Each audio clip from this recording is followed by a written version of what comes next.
আছেন, আশা করি ভালো আছেন। আমিও আলহামদুলিল্লাহ খুব ভালো আছি। আজকে আমরা প্রোগ্রাম নিয়েছি বাজারে যাব, বাজার করব, বাজার টাজার করে রান্না টান্না করতে হবে। তো আমরা গাড়িতে উঠে এখন বাজারের দিকে রওনা দিচ্ছি। তো আমি আর আমার টিমমেট দুজনেই যাচ্ছি। আসলে অন্ধকারের কারণে কিছু দেখা যাচ্ছে না, সেরকম ক্লিয়ারলিভাবে দেখা যাচ্ছে না, আর মোবাইলও তেমন একটা ভালো না, এই জন্য দেখা যাচ্ছে না। তো সামনের দৃশ্যটা ভালো ছিল, অন্ধকার অন্ধকার ভাব দেশ গ্রামে। তো অলরেডি আমরা প্রায় বাজারের কাছাকাছি চলে আসছি। যে বাজারটা আসছে এটা হচ্ছে সাতক্ষীরা সার্কিট হাউস, সবাই বক্সরা মোড় বলে। অবশ্যই সাতক্ষীরার যে পোলাপানগুলো আছে অবশ্যই চিনবেন এই বাজারটা, সবাই এসে থাকে। তো আমরা এখন ভ্যানের উপরে আসছি, আমরা যাব কদমতলা বাজার, বাজার করব, অনেক কিছু কেনাকাটা করব, সবাই সাথে থাকবেন। তো আমরা এখন সার্কিট হাউস থেকে যাচ্ছি কদমতলা। তো অলরেডি বাজারের কাছাকাছি পৌঁছে গেছি আমরা। এটা হচ্ছে কদমতলা বাজার, এখান থেকে অনেক কিছু পাওয়া যায়। কিন্তু এখানে ভাই একটা জিনিস খুব ভালো লাগলো কি, নামাজের টাইমে সব দোকানপাট বন্ধ। শুধু আমি সাতক্ষীরাতে দেখলাম নামাজের টাইমে দোকানপাট বন্ধ হয়, অন্যান্য কোনো জায়গায় আমি দেখি নাই। তো এই নিয়মটা খুবই ভালো হয়েছে। তো কাকুরে আমি ভাড়া দেওয়ার পরে আমি বাজারের মধ্যে ঢুকতেছি প্রতিনিয়ত, প্রত্যেক দিনের মতো। বাজারে ঢোকার পরে সাইড সুইডে ভালোই দৃশ্য লাগলো, অনেক সুন্দর লাগলো। সবাই কেনাকাটা করছে, যার যার মতো শেষে ঘুরে বেড়াচ্ছে, সবাই একসাথে বাজার করতেছে। অনেক দোকান, কিন্তু মামা এখানে একটা মিষ্টির দোকান ছিল, কিন্তু আজকে আমি পাই নাই, তো এই জন্য আমরা মিষ্টি খেতে পারি নাই। তো আমরা চলে গেলাম এখন বাজারের ভিতরে যাচ্ছে, যার পরে এখানে আমরা প্রায় মাছ বাজারে ঢুকলাম এখন মাছ কেনার জন্য। মামা আজকে যে বড় বড় মাছ, পুরো মাথা নষ্ট। তো মাছগুলো অনেক ভালো লাগলো, অনেক সুন্দর, অনেক বড়। তো আমরা মাছ কেনার জন্য ঘোরাঘুরি করতেছি।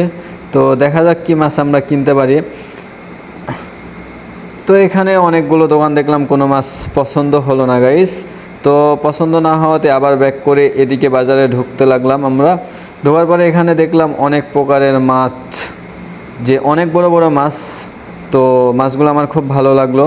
এখানে অনেক বড় বড় মাছ গাইস, এটা হচ্ছে সিলভার মাছ, তেলাপিয়া মাছ, পাশে আছে অনেক বড় মাছ, রুই মাছ। তো এগুলো দেখার পরে আমার এগুলো রুই মাছ অনেক বড়, তো এগুলো দেখার পরে আমার তেলাপিয়া মাছ পছন্দ হলো। আমি তেলাপিয়া 4 পিস কিনছি।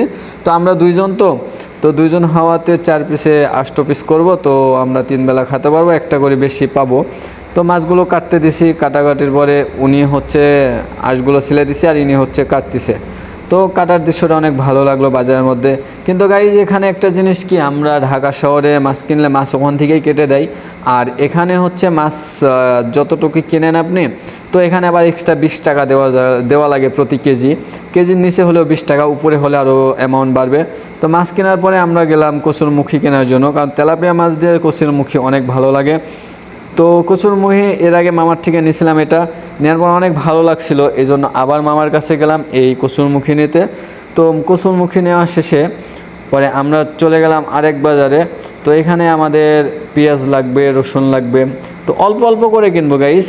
তো এই জন্য আমরা পেঁয়াজ রসুন কিনতে গেলাম। তো এখানে এক মামার কাছে থেকে কিনে নেওয়ার পরে পরে আমরা এখন তেল কেনার জন্য একটা দোকানে যাচ্ছি আর কি, এই দোকানে।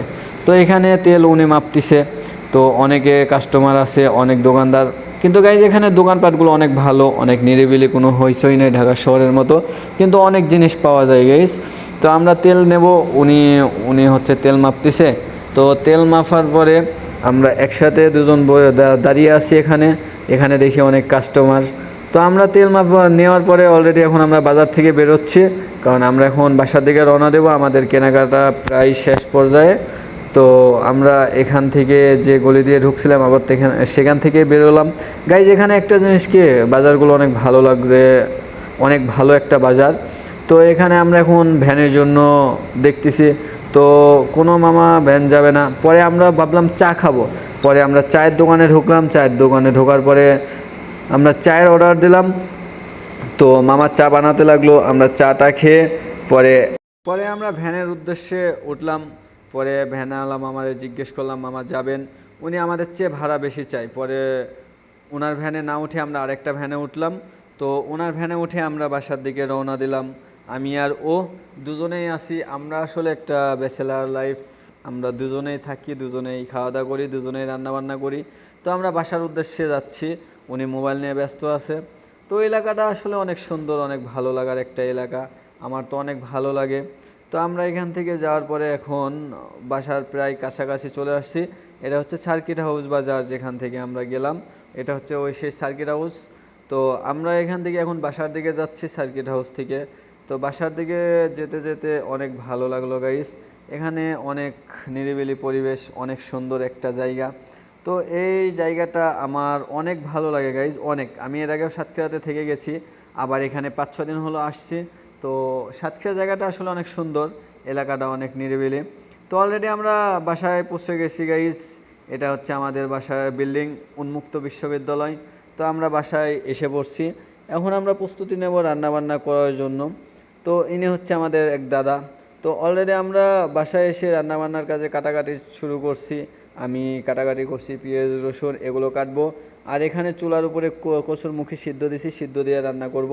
তো ওখানে সিদ্ধ হতে হতে এটা আমার কাটাকাটি হয়ে যাবে, তাহলে আমাদের জন্য বেটার হবে গাইস। তো আমি কাটাকাটি করতেছি, আমি সুমন। তো কাটাকাটি শেষে মাছগুলো ভাজতে হবে, এই জন্য মাছ ভাজতেছি গাইজ। এখানে মাছগুলো আজকে নষ্ট হয়ে গেছে। আমার যে ছেলেটা ছিল, উনি মাছ ভাজার জন্য আসছিল, কিন্তু ও পারে না। মাছ ভাজা হয়ে যাওয়ার পরে আমরা এটা গাইজ, আমাদের রান্না বান্না শেষ। সবাই ভালো থাকবেন, আমাদের জন্য দোয়া করবেন। আসসালামু আলাইকুম।